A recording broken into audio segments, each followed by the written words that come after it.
Get Warrior Tough, Mental Training 101 with Andrew Wittman and Dutch Coleman. And now back to Andrew and Dutch. All right, we're back at it. Andrew and Dutch, Dutch and Andrew. All right, we're talking about being a people whisperer. Dutch, we're gonna dive into the how to tap into the laws of influence and charisma. And there is science behind all this stuff. We're not going to get into all everything tonight. This is the beginning. It's just a scratch the surface.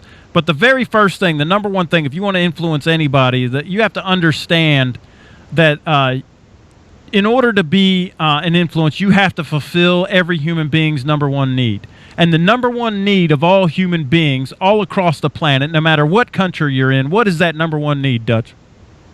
Acceptance. You're right. It is acceptance. And what's the number one fear, conversely, of all human beings? Rejection. Oh man! And if you understand this, this is the base. This is the jumping off point of having charisma, of being attractive, of having influence on people. Is to just accept them, no judgment, pure, unadulterated acceptance. Fulfill their number one need, and they will be eating out of your hand for life. Now that sounds very simple. I wonder how many people in our listening audience are willing to give that. It sounds, a lot of people, oh, that's easy. That's easy enough. You just do this and that. If it's that easy, how come, so many people struggle with wanting it and needing it, and so many people fight to not give it? Like we know people are literally out there withholding it to hurt others. Why do we do that? Why do people do that? Well, and here's the first thing, and I'll say it like this: can you give anybody anything that you don't have? Bingo. Like if I didn't have $100, Dutch, could I give you $100? I first would have to go get it before I could give it to you, right? Absolutely. And if you don't accept yourself, there's no way you can accept anybody else. So it starts with you. This is why we go back to CEO of you. I hate to keep coming back to it, but it's the foundation. If you don't, otherwise it's a house of cards that's built on air.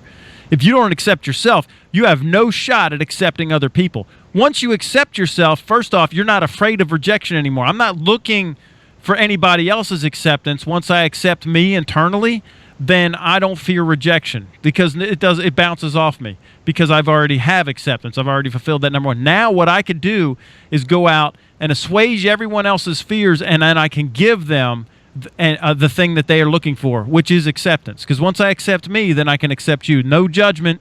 Now listen, I don't put up with bad behavior, but I love you and you are safe with me. And that is every single human being on the planet, whether I've met you yet or not. That's my truth. That's my identity. That's who we are, Dutch, you and I. It's actually part of your identity statement is that you love people, right? And you will be safe with us. There is no judgment.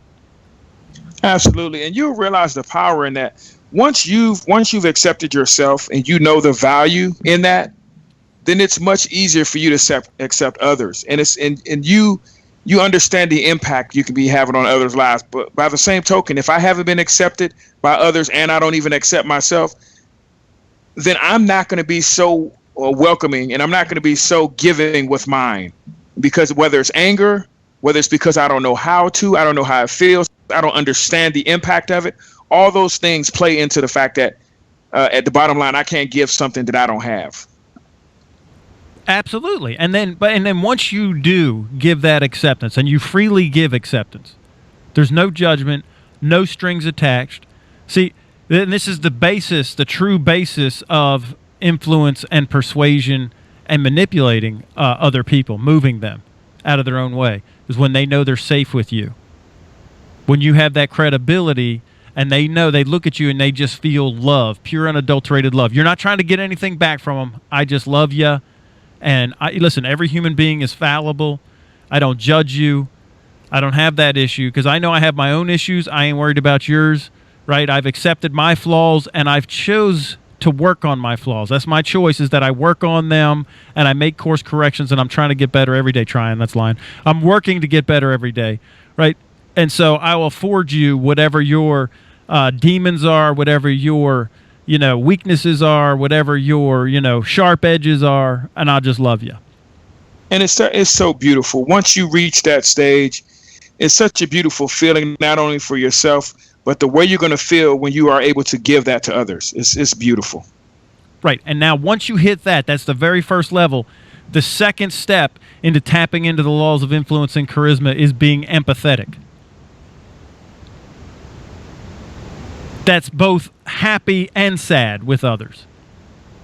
Once I've accepted you, if you won $100 million lottery, right, or whatever, you got a $100 million contract and you're my competitor, my frenemy, I'm going to be happy that you did great, not be jealous. And that doesn't mean that I'm not going to try and kick your bottom the next time we go at it. That doesn't mean I'm not going to compete the next time. We're going to keep going, but I'm not going to be jealous.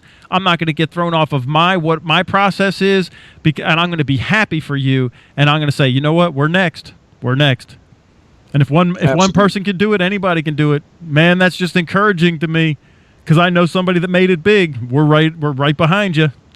Right, and at the same time, it's also being able to be sad with others. When others are going through a hard time, man, you got to be empathetic. And hey, you know what?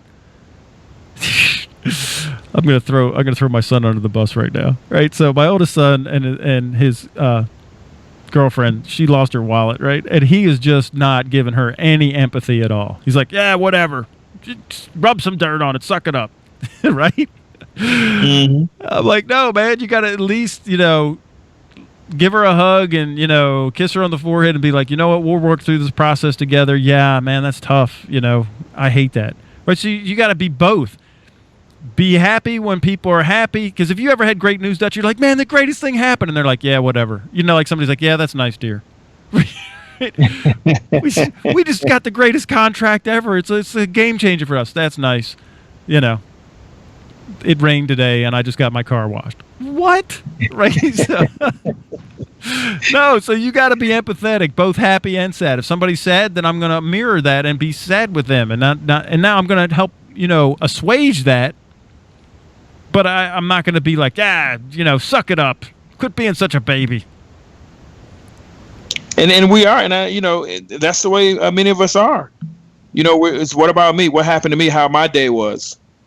How this impacted me, and I can't be happy for someone else that had a great day, knowing that my day's coming, my time's coming.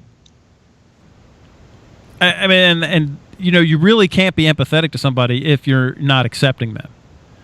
And if you didn't accept yourself, see how it just kind of goes all the way back to CEO of you? It all just flows out of there.